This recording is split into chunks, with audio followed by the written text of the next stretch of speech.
сіздерге зор денсаулық және істеріңізде сәттілік, қойылған тапсырманы аман есен орындап келулеріңізді тілеймін.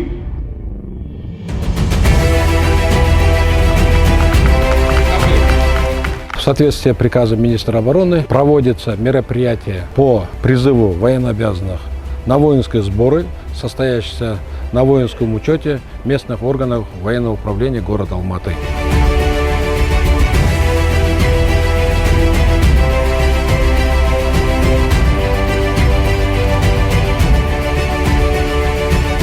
Каждому военнообязанному после прохождения сборов будет выплачиваться среднемесячная заработная плата, а также, согласно закону воинской службы статуса военнослужащих, за ними сохраняется место работы и должность.